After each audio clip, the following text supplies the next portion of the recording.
So here's a massive question for you.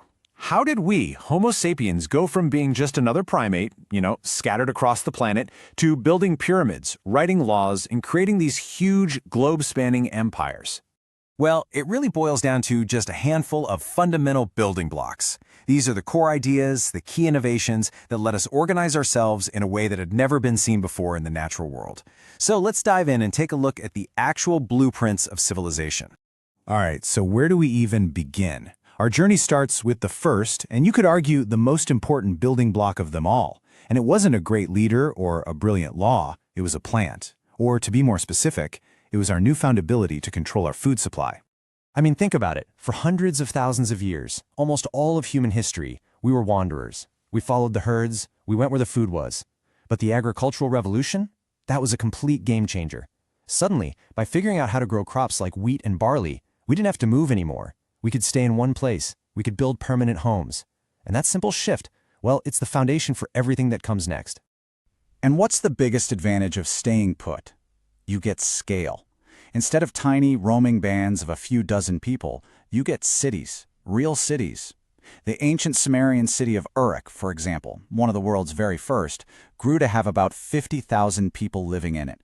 A number like that would have been absolutely impossible in a hunter-gatherer world. It was a total revolution in how humans live together. But here's the thing. This incredible progress came with a pretty surprising price tag. You see, the new diet, which was super heavy on grains and didn't have a lot of variety, combined with all that back-breaking farm labor, it had a real physical effect on us. Archaeologists can see it in the skeletons. The average height for both men and women actually went down, and by a lot. We were building these giant cities, but we ourselves were literally shrinking. Okay, so you've got thousands and thousands of people all crammed together in one place. That's great, but it creates a whole new headache. How do you stop it all from just falling into complete chaos? This is where our next building block comes in, systems of order. And ancient societies came up with some really different answers to this problem. So over in Babylon, King Hammurabi laid down one of the first really detailed legal codes. And it was famous for being direct, right? An eye for an eye. But here's the catch. It wasn't about equality at all. The law was crystal clear that a nobleman's eye was worth way more than a commoner's eye, and a commoner's was worth more than a slave's. This was about order, for sure, but it was a brutally enforced social hierarchy. Now the Egyptians, they took a different route. They built their society just like they built their pyramids, from the top down. At the very peak you had the pharaoh, who wasn't just a king, he was a living god. And every single layer of society below him, from the priests and nobles all the way down to the peasants and slaves, had one single purpose: to serve the pharaoh, and by doing so, to serve the gods. And then you get to Athens and, well, it's a completely different ballgame. Instead of a god king or rigid laws, the Athenians tried this wild experiment called democracy. And it was messy. I mean, really messy. Many of their most important government officials weren't elected because they were the smartest or most qualified. Nope, they were often chosen completely at random, by lottery. The process was called sortition. The goal was to stop corruption, but critics, like the philosopher Plato, thought it was totally insane. It was like putting the entire ship of state in the hands of a randomly chosen and probably clueless crew. Okay, so governments and laws, that's kind of like the hardware of civilization, right? It's the structure. But what about the software, the operating system, the shared beliefs and big ideas that give a society a real sense of purpose? This is our next crucial building block, the frameworks of meaning that hold people together. And speaking of Plato, he saw the chaos of Athenian democracy and proposed a radical solution. He argued that the only person fit to rule was a philosopher king, a leader driven not by greed or popularity, but by pure logic and wisdom.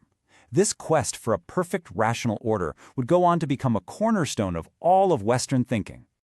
But not every search for meaning was about politics. Over in India, a young prince named Siddhartha left his life of total luxury after he saw for the first time the reality of human suffering, old age, sickness, and death.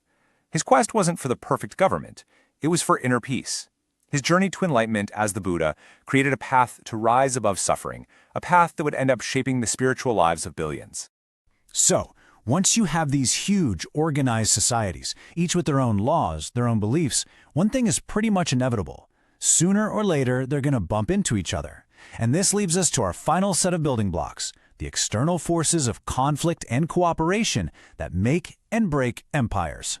And when they clashed, boy, did they clash on a monumental scale. Just look at the Battle of Kadesh. You've got two of the biggest superpowers of the day, Ramesses II's Egypt and the powerful Hittite Empire, throwing literally tens of thousands of soldiers and chariots at each other. This wasn't some little tribal skirmish. This was industrialized warfare, ancient style, a brutal showdown between two incredibly complex civilizations. But what happened after the battle is maybe even more important. After fighting each other to a bloody, exhausted standstill, these two empires did something amazing. They stopped fighting and they started talking.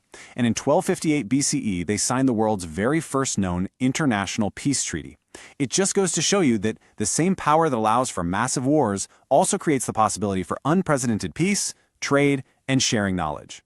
So, after all this, what's the big takeaway? The thing is, these foundational ideas from the ancient world, they didn't just vanish into history. They evolved, they changed, and they are absolutely still with us today, shaping our modern world in ways we barely even notice.